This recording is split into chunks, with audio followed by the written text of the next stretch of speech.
Get your ghetto ass out of my store before I call the police. The venomous words sliced through the air of the upscale luxe fashion flagship store. What followed was not just a quarrel, but the kind of scene that sears itself into memory. Brad Hutchinson's open palm met Zara Williams's cheek with a startling crack, the sound so sharp it seemed to echo across polished marble. Dozens of shoppers froze in their tracks, stunned gasps rising like a chorus of disbelief. Smartphones appeared in hands as if by instinct, lenses trained on the unfolding clash. Mothers instinctively pulled children nearer, shielding them from both the hostility and the shame saturating the air. Above, security cameras blinked with quiet indifference, documenting every raw second. Zara, standing tall amidst the chaos, lifted her hand to the sting burning across her skin. Her blazer retained its flawless lines. Her briefcase never wavered from her grasp. She said nothing, yet her silence was louder than any retort, and energy simmering beneath her dark gaze hinted at dangerous resolve. The crowd, drawn tighter around the confrontation, seemed to suspend its collective breath, each person sensing they were on the cusp of something explosive. Have you ever witnessed someone make a mistake so catastrophic that you knew their world was about to crumble? 10 minutes earlier, Zara Williams had walked into luxe fashion with one simple goal: return a defective $3,200 handbag and speak with corporate about the store's quality control issues. She'd purchased the Italian leather piece 3 days ago, only to discover a broken zipper and loose stitching that screamed poor craftsmanship. The Manhattan flagship store buzzed with Saturday afternoon energy. Wealthy shoppers browsed racks of designer clothing while associates hovered nearby, eager to assist. The marble floors gleamed under crystal chandeliers and soft jazz played through hidden speakers. Zara approached the customer service counter, where a young associate with perfectly styled blonde hair looked up with practiced politeness. "How may I help you today? I need to return this handbag and speak with your manager about a quality issue." Zara placed the designer bag on the counter, her voice calm and professional. The associate's smile faltered as she examined Zara's receipt. "Oh well, returns on luxury items require manager approval." Her tone shifted, becoming cooler. "But he's very busy right now. I'll wait." 20 minutes passed. Zara watched as other customers received immediate attention while she remained ignored. A white woman with a similar return was processed within 5 minutes. Another received a full refund plus store credit for her inconvenience. Finally, Brad Hutchinson emerged from the back office. 38 years old with slicked back hair and an expensive suit that couldn't hide his cheap cologne. He surveyed Zara with undisguised disdain. What seems to be the problem here? He didn't make eye contact, instead focusing on the handbag like it personally offended him. "I purchased this 3 days ago. The craftsmanship is subpar for a luxury item. I'd like to return it and discuss this quality issue with your corporate office." Brad's laugh was sharp and condescending. "Lady, you probably damaged this yourself trying to stuff too much junk inside. We can't take back merchandise that customers have abused." Zara's phone buzzed. The screen lit up with a reminder. Board meeting 2:30 p.m. She had exactly 10 minutes to wrap this up and get to the corporate office 6 blocks away. "Sir, I haven't damaged anything. The stitching was already loose when I purchased it." "Your quality control?" "My quality control?" Brad stepped closer, his voice rising. "Listen here. We don't cater to people who buy expensive things they can't afford, then try to return them when buyer's remorse kicks in." Other shoppers began to notice the commotion. A few pulled out phones, sensing drama. Zara remained perfectly composed, her professional demeanor intact despite the growing insult. "I can afford this handbag, sir. I simply expect quality for the price paid." "Sure you can." Brad's eyes swept over her dismissively. "Let me guess. Maxed out credit cards. Trying to impress someone at your job? We see your type all the time." The crowd grew larger. A fashion blogger named Riley Chen started an Instagram live stream whispering to her 12,000 followers, "Y'all, something crazy is happening at Lux Fashion right now. This manager is being totally racist to this woman." Comments flooded in immediately. "What's happening? This is disgusting. Get his name record, everything." Zara checked her Rolex, a custom piece worth more than Brad's monthly salary. "I need to speak with your corporate office now." "Corporate?" Brad laughed louder. "You think corporations care about some random customer complaint, lady? They pay me to handle problems like you." He crossed his arms and deliberately blocked her path to the customer service counter. Two associates, Jessica and Mike, flanked him like backup dancers, their faces showing varying degrees of discomfort but unwillingness to intervene. "Problems like me?" Zara's voice remained level, but something cold entered her tone. "Yeah, people who think they deserve special treatment just because they walk into an upscale store. This isn't Walmart. We have standards here." Riley's live stream hit 8,000 concurrent viewers. The comments section exploded. "Fire him." "What's the store manager's name? This is 2025 and this is still happening." "Screen record this, everyone." Another shopper, a white woman in her 60s, spoke up. "Excuse me, young man, but you're being very rude to this customer." Brad spun around. "Ma'am, please don't interfere. This woman is trying to scam us." "Scam you?" "Zara's Platinum American Express." Centurion card was briefly visible as she adjusted her grip on her briefcase. The black card with its distinctive design was unmistakable to anyone familiar with luxury spending. Only customers who charged over $200,000 annually received invitations for the exclusive card, but Brad either didn't notice or didn't understand its significance. Yeah, scam, buying expensive items, damaging them, then demanding refunds. "We see it all the time," he paused, his eyes narrowing. "People like you." The racist undertone was no longer subtle. It hung in the air like toxic gas. Riley's stream reached 15,000 viewers. Screenshots were being posted to Twitter. TikTok users started their own recordings from different angles. Zara's phone buzzed again. Urgent board meeting moved to 2:45 p.m. She had 5 minutes. "Sir, I'm going to ask one more time. Please process my return and connect me with the corporate. And I'm going to tell you one more time. No." Brad stepped even closer, invading her personal space. "Maybe you should shop somewhere more appropriate to your budget." The crowd gasped. This was no longer about a handbag return. This was about dignity, respect, and the ugly reality of retail racism that still plagued upscale stores. Zara remained, perfectly still, her dark eyes studying Brad's face like she was memorizing every detail.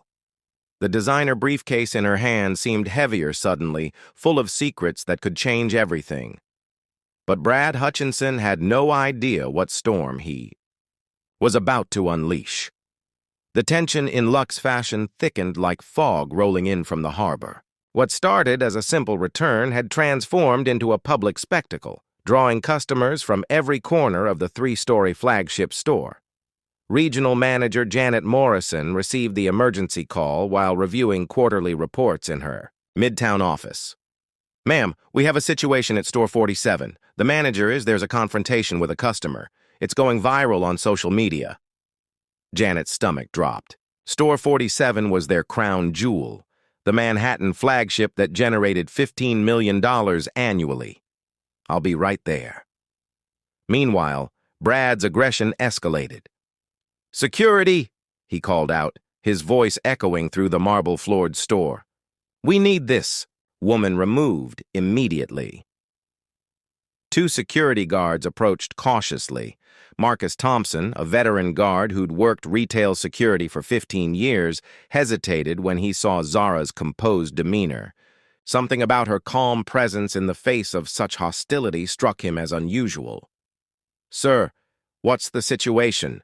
Marcus asked, his trained eye taking in the scene. "This woman is causing a disturbance. She's trying to return damaged merchandise and making threats when we refuse." Zara's eyebrow raised slightly, the first crack in her perfect composure. Threats? I haven't threatened anyone. The crowd murmured agreement. Riley's Instagram live stream had exploded to 25,000 viewers, with comments flying across the screen in a relentless flood, words so fast they blurred together. She's not threatening anyone. This manager is lying. Get the media down here now. What's his name? Fire him immediately. On Twitter, a breaking thread from NYC Fashion Watch began picking up momentum. It read like a public indictment. Blatant racism at Luxe Fashion Manhattan flagship. Store manager Brad Hutchinson just slapped a black customer trying to return a defective handbag. This is 2025. This is unacceptable. #Luxe Fashion Racism. Within minutes, the post had already surpassed 500 retweets, spreading like wildfire. The atmosphere shifted as Janet Morrison stormed through the doors, her heels striking the marble with rapid urgency, every click echoing her authority. She scanned the swelling crowd of 80 onlookers gathered around the service counter, their phones raised like protest banners at a march. What is happening here? Janet's commanding voice sliced through the low hum of voices. Brad straightened, his suit trying to recover his composure, and immediately attempted to spin the narrative. Janet, thank God you're here. This woman turned aggressive when we rejected her fraudulent return. She threatened me and my team. Janet's gaze swept the room, noting dozens of recording devices capturing every angle. Her training told her this would be dissected across every platform within the hour. Ma'am, she addressed Zara with formal courtesy. I'm Janet Morrison, regional manager. Perhaps we can discuss this in private. Zara's reply rang out, clear and defiant. There's nothing to resolve quietly. Your manager assaulted me in front of 50 witnesses. This is no longer a customer service matter. The word assaulted ricocheted like a gunshot, sending ripples through the crowd as people pressed closer. Brad's cheeks flushed crimson as he tried to claw back. Control. Now wait just a moment. She's twisting everything. I barely touched her, and only because she was aggressive. Riley's voice rose from the sea of spectators, her phone aloft. I have the video. 25,000 people just watched you slap her for trying to return a handbag. Janet's pulse quickened. 25,000 virtual witnesses meant corporate liability of the highest order. Marcus, the seasoned security guard, stepped in cautiously, his tone measured. Sir, maybe let management handle this before things get worse.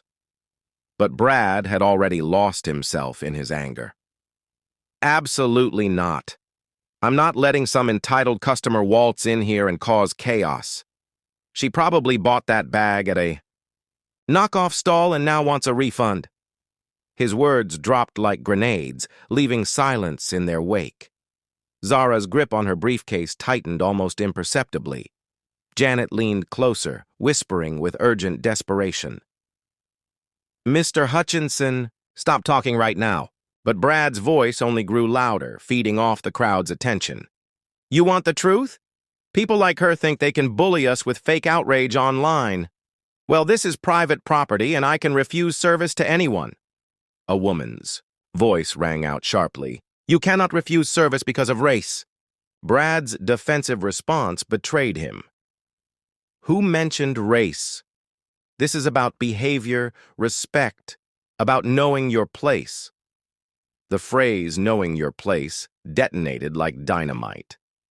The crowd gasped as the implications reverberated. Janet closed, her eyes briefly, recognizing her worst nightmare unfolding. That single phrase would be plastered across headlines before the day was done. Zara checked her watch, realizing the board meeting had begun without her. But instinct told her this moment outweighed any quarterly report. My place? She asked softly, her voice so quiet the crowd leaned in. Where exactly do you believe my place is, Mr. Hutchinson? He tried to sneer, but she cut him off with words so sharp they left no space for rebuttal. This isn't a game. Be very careful with your next words. The energy shifted palpably, the entire store sensing a new balance of power forming before their eyes. A local journalist, sensing history, began her own live broadcast. This is Sarah Martinez from NYC Street Beat, reporting from inside Luxe Fashion. What we're witnessing may be the customer service meltdown of the year. Meanwhile, corporate communications scrambled as calls poured in. Algorithms detected the viral spike, and Williams Luxury Group stock began to tick downward, microscopic at first but unmistakable. Brad, oblivious to the wider storm, kept digging. You people always come in with your entitlement, demanding more than you deserve. Guess what? The world doesn't owe you a thing. Janet's heart sank. She knew his career was in ashes. Mr. Hutchinson, she snapped, abandoning her polished exterior. You're suspended immediately. Get to the back office. His voice cracked. Suspended? For what? For enforcing rules? For standards? For assaulting a customer, Janet shot back, fury breaking through. The crowd erupted in cheers, though Zara remained statuesque, detached, as though observing an experiment in human folly. Her phone vibrated. A message from her assistant lit the screen. Emergency board meeting delayed. Social media crisis developing. Need you immediately. Zara's gaze moved from the text to Brad's unraveling composure, then to the crowd of 80 documenting every second of his collapse. For the first time, a faint smile touched her lips. Mr. Hutchinson, she said, her voice carrying across the marble hall with the finality of a gavel. It seems we need to discuss standards. The silence was absolute. All eyes followed her as she set her briefcase down with deliberate care and unclasped it. Brad's posture faltered. Something about her precise movements unsettled him. Janet instinctively edged closer, bracing herself. Standards, Zara repeated, her words resounding like a verdict. She drew out a leather portfolio stamped in gold. The crowd surged inward, eager to capture the revelation. Do you know what standards look like? She asked, opening it. They look like quarterly reports showing Store 47 ranked in the bottom 15% for customer satisfaction.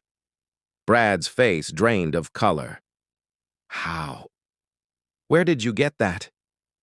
Zara turned another page, her voice steady, rising with each revelation.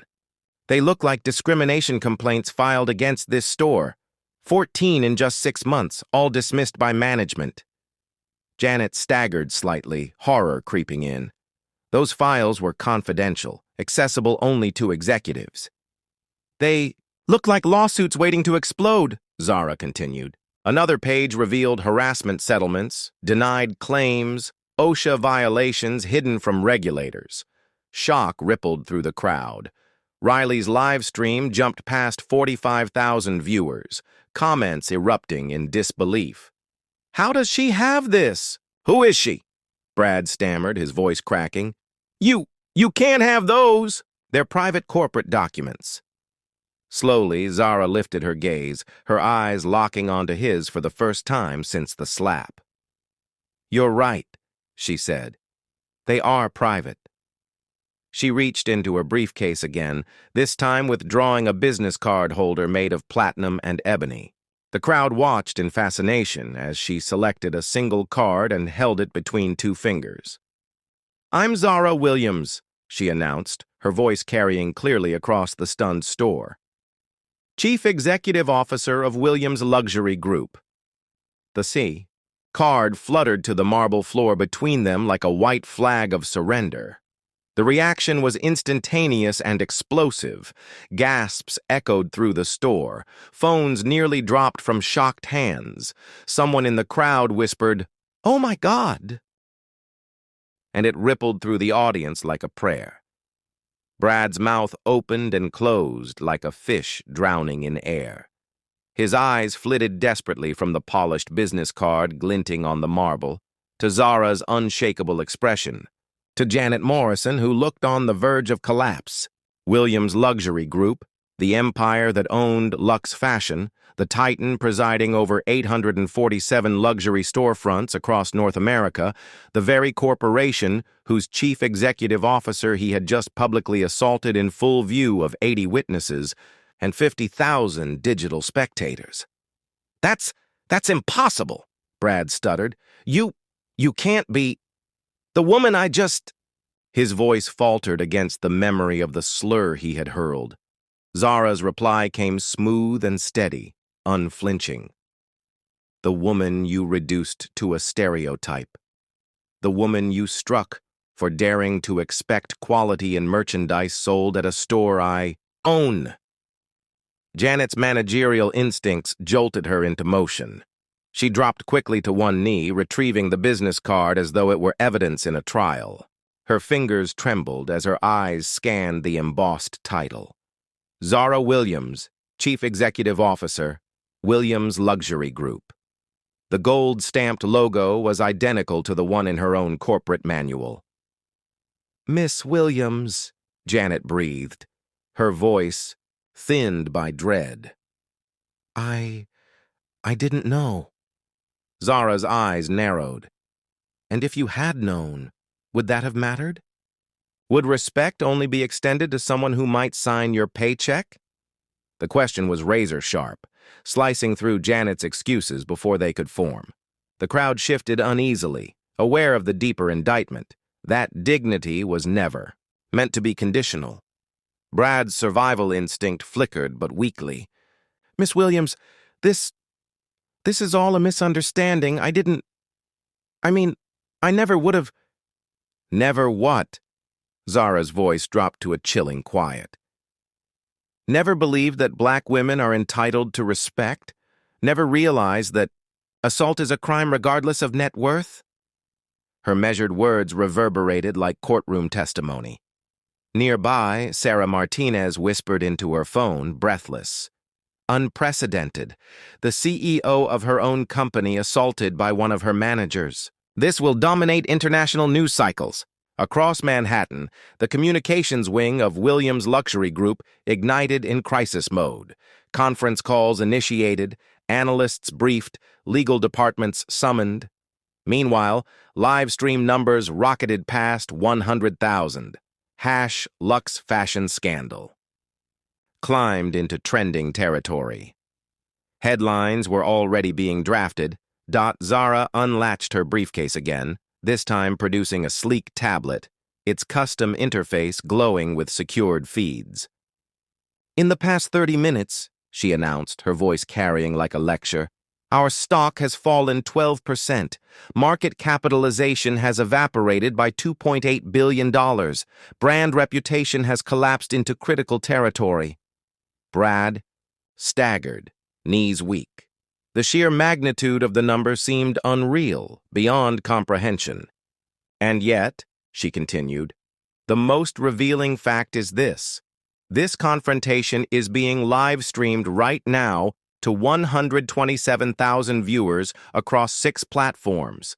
It's already been shared 15,000 times. Local reporters are en route." She rotated the tablet, allowing the crowd a glimpse of the digital firestorm, comments racing faster than eyes could process. "Fire everyone. Boycott Lux Fashion. This CEO is a queen." "Mr. Hutchinson," Zara said, each syllable puncturing the air, "do you comprehend the enormity of what you've done? You didn't just berate a customer. You didn't just strike a black woman. You committed a felony against your own CEO, witnessed by over 100,000 people." The words hit Brad like a sledgehammer. Assault charges, hate crime enhancements, civil suits, his career, his freedom, disintegrating in real time. Zara turned to Janet, still kneeling as if bound by her own guilt. "How long have you known about the discrimination complaints from this store?" she asked. Janet's lips parted, but silence betrayed her. 6 months, a year, longer, Zara pressed. "How many customers of color have been dismissed under your watch? How many employees silenced while you protected abusers?" The spectators could almost see the hierarchy unraveling, corruption collapsing in sequence. Marcus, the security guard, finally stepped forward, voice steady but solemn. Miss Williams, I've seen it. Good people treated terribly just for how they look. I wanted to speak up, but fear kept you silent, Zara finished for him, nodding. I understand, Marcus. That fear ends today. We will change this culture. She slid the tablet back into her briefcase with deliberate finality, then produced her phone, a device unlike any mass-market model, armored with corporate encryption. Holding it to her lips, she spoke clearly for all to hear. Maria, it's Zara. Yes, I'm still at store 47. Forget the board meeting. We have a code red. Employee assault on corporate leadership. Full documentation required. Initiate media containment. Cancel all other commitments. I'll be here until this is resolved. The crowd leaned closer, captivated as history unfolded, ending the call. Zara's eyes locked on Brad's ashen face. In roughly 10 minutes, my attorneys will arrive with NYPD officers. They'll take your statement. You have until then to decide your approach. Brad's whisper trembled. What? What do you mean? Zara's response was clinical, surgical. You have two choices. 1. Cooperate, admit your actions, accept immediate termination, and pray leniency softens your criminal charges. 2. Deny and deflect, forcing us to pursue maximum prosecution, assault, civil rights violations, potentially hate crime charges. The word criminal electrified the audience. This was no longer retail drama. It was felony litigation. Janet attempted to interject. Miss Williams, surely there's a way to resolve this internally? Zara's stare froze her in place. You were present. You heard the slurs. You ignored systemic complaints. You are not in a position to bargain. The architecture of accountability was visible now, brutal and unavoidable. Brad sank into a chair, the fight draining out of him. I need a lawyer. Zara's reply was mercilessly calm. That's wise. But remember, your assault has been captured from multiple angles, preserved by over 100,000 witnesses. The evidence is beyond dispute. The only decision left is how much more destruction you inflict on yourself. The flagship store had metamorphosed, part crime scene, part courtroom, part corporate tribunal, and at its center stood Zara Williams, not victim, but arbiter of justice. 10 minutes later, the cavalry arrived. Her legal team swept in like precision operatives. 3 attorneys in tailored charcoal suits, briefcases worth more than Brad's monthly income. 2 NYPD officers followed, steady and composed, their authority absolute. The audience had grown to 120, spilling toward the windows where more pressed to glimpse the spectacle. Riley's live stream surged to 180,000. Concurrent viewers, just as news vans from Channel 7 and Fox 5 pulled up. To the curb. Detective Sarah Chen, a 15-year veteran who'd handled her share of high-profile cases, approached Zara with professional courtesy. Miss Williams, I'm Detective Chen. We've received reports of an assault. Zara's response was steady, unshaken by the chaos swirling around her. Yes, Detective. At approximately 2:15 p.m., Mr. Hutchinson struck me across the face after using racially offensive language. Dozens of witnesses recorded the entire exchange.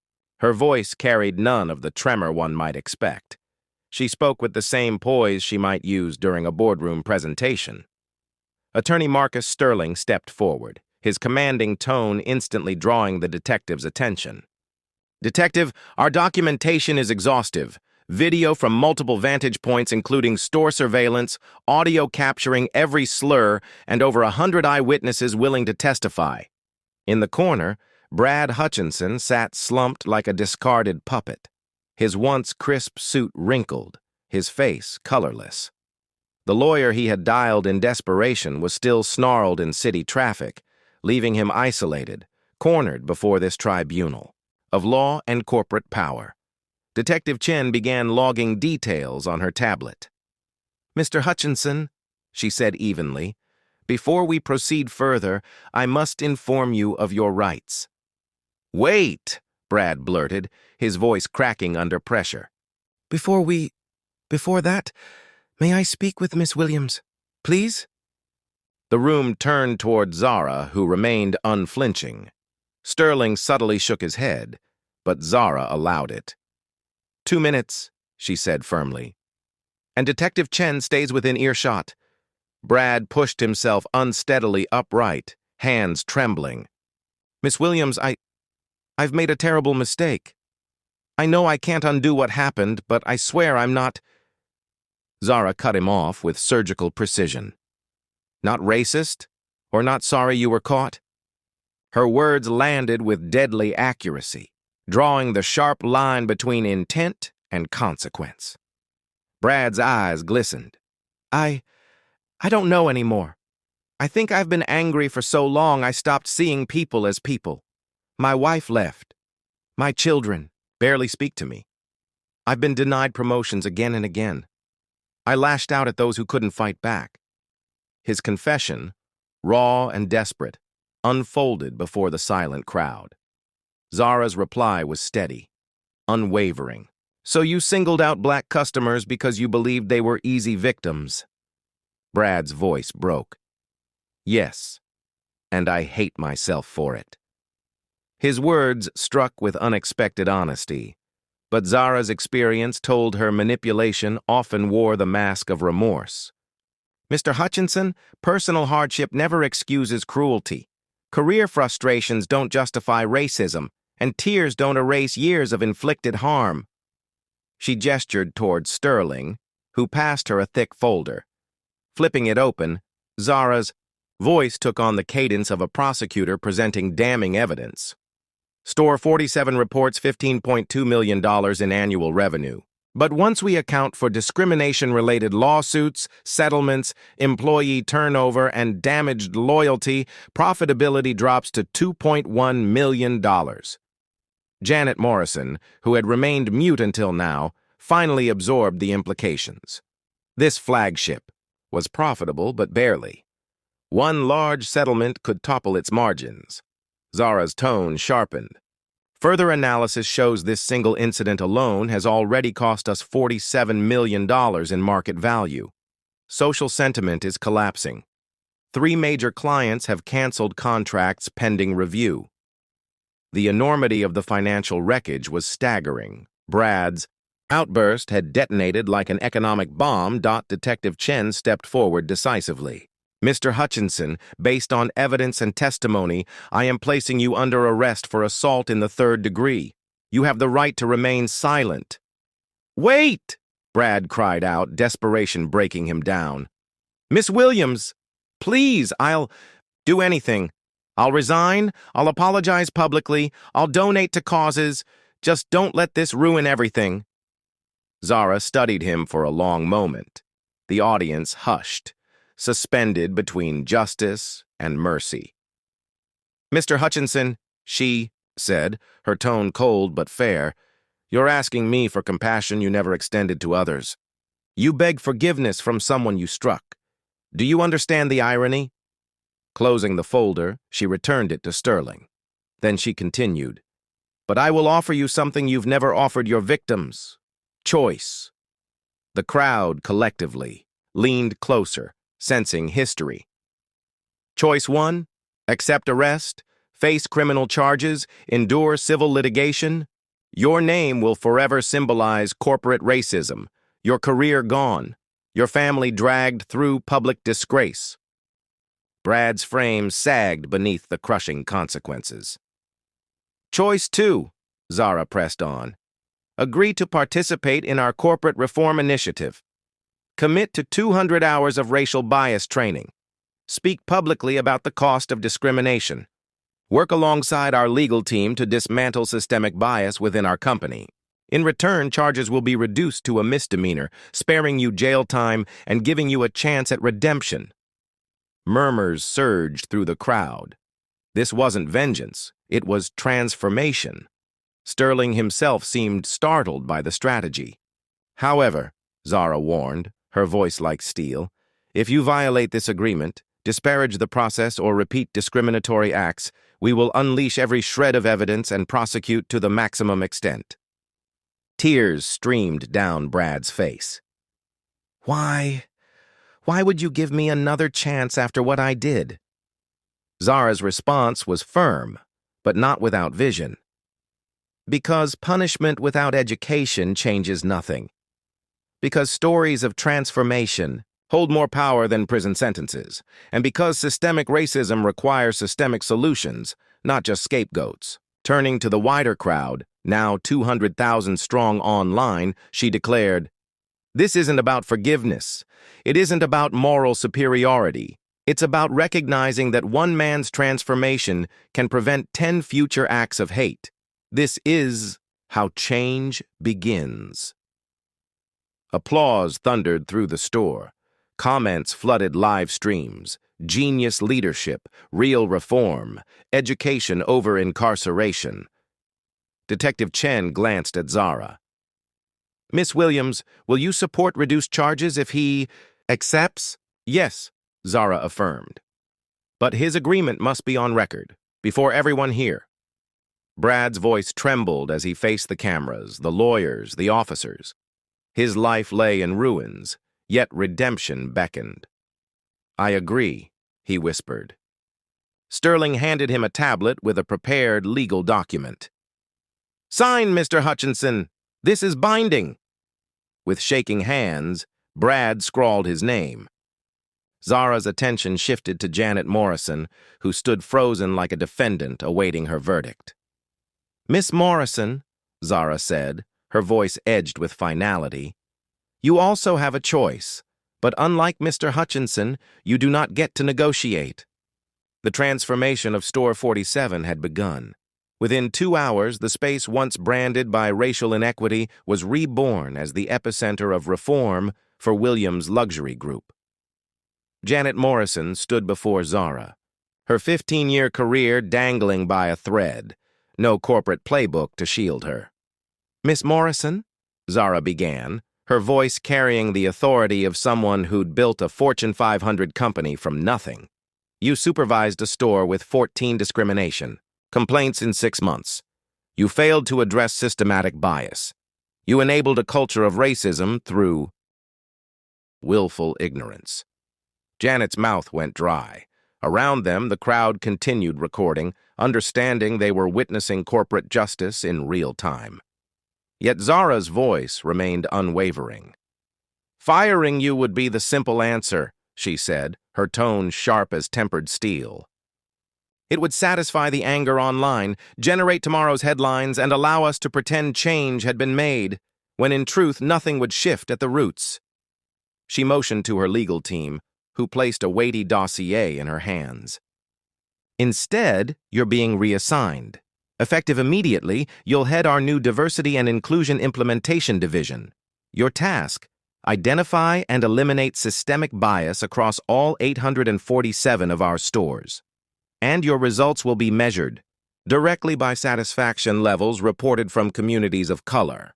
The punishment was elegant in its symmetry, forcing Janet to confront the very inequities she once ignored.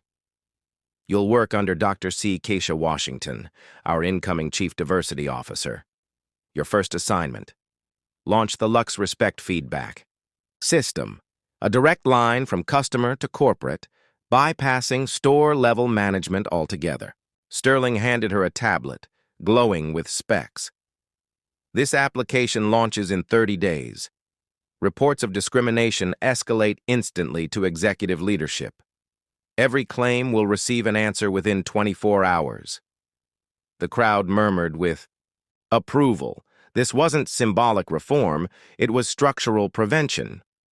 "Furthermore," Zara declared, addressing everyone present, "changes begin tomorrow. Across every Williams Luxury Group store, signs will remind customers of their worth. All customers deserve dignity, respect, and exceptional service.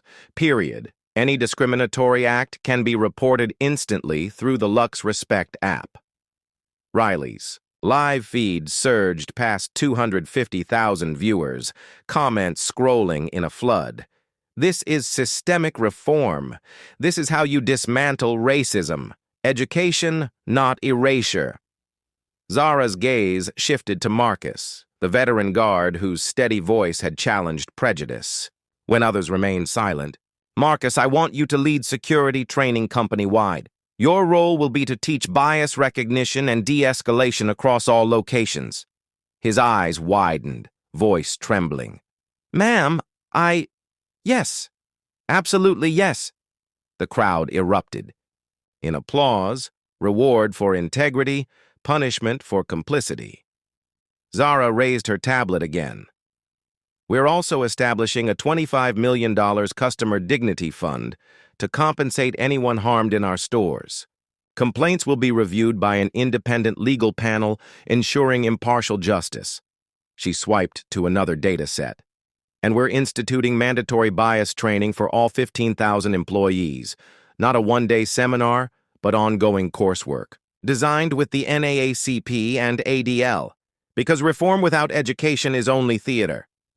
The investments were immense, but Zara knew real transformation demanded nothing less. She went further still. "Our supply chain will be diversified. Within 18 months, 40% of all contracts will be awarded to minority-owned businesses. We will not only change how we serve customers, but also who we empower through commerce." Sterling stepped forward again, adding final orders. "Store 47 will close for 1 week. All staff will undergo intensive retraining. When it reopens, it will stand as our flagship model of inclusion." The symbolism was powerful, the site of failure reborn as the benchmark of reform. Zara's phone vibrated, updates flashing. "Our stock has already recovered 8% in the last hour. Social sentiment is turning from outrage to hope. This is what happens when we choose transformation instead of patchwork apologies." She turned her eyes toward the 120 witnesses who had seen every step of this revolution. Real stories don't need to end in destruction. They can end in reconstruction, stronger systems, better training, healthier cultures. Brad Hutchinson, still reeling from his fall, approached once more. "Miss Williams, I don't deserve this chance. But I swear I will spend the rest of my life proving people can change." Zara's response was measured. "This opportunity isn't for you. It's for the people you harmed. Your redemption is secondary. Their protection is primary. That's the difference." The crowd began to disperse, though cameras still hovered. Zara's assistant arrived with fresh attire and a waiting car. She needed to return to headquarters, to orchestrate reforms touching nearly 1 million customers across 3 nations. But before leaving, she turned to address the still-streaming lenses. Today proved that stories of injustice don't need to remain stories. They can spark systemic transformation. Black stories, marginalized stories, all human stories matter when they ignite lasting change. The revolution, she reminded them, was only beginning.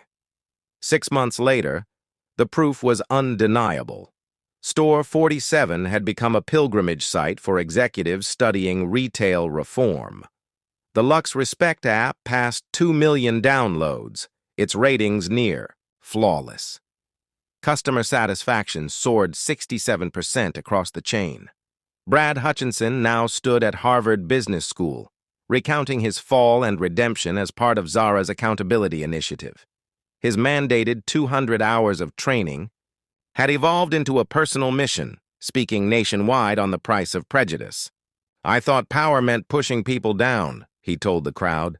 "I learned true power lifts people up, and lifting others is not only moral, it's profitable." The man who once struck his CEO had become a walking lesson in transformation. Janet Morrison, meanwhile, excelled in her new role. Discrimination complaints fell by 89% chain-wide under her oversight, her reports studied as case models. Marcus Thompson built a team of 200 trained guards implementing bias prevention protocols in every store. The ripple effect spread far beyond Williams' luxury group. 12 major retailers adopted Lux Respect-inspired programs. The Lux model became America's new corporate gold standard for equity.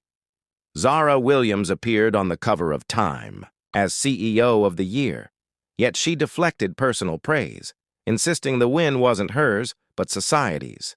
The company's stock soared to record highs. Customer loyalty within diverse communities doubled. Employee retention strengthened as workplaces became safer to speak truth.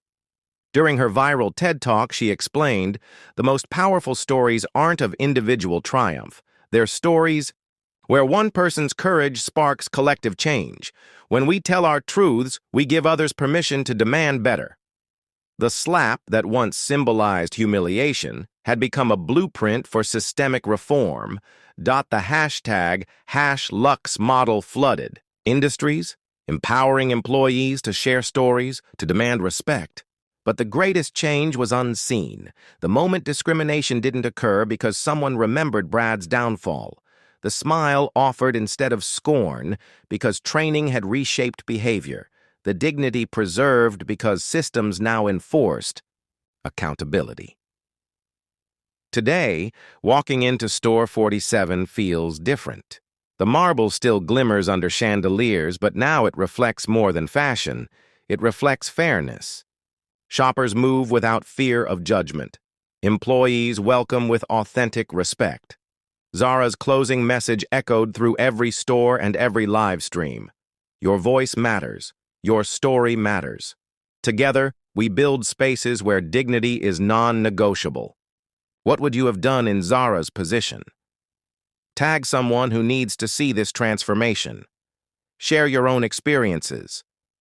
Let's build a community where every voice creates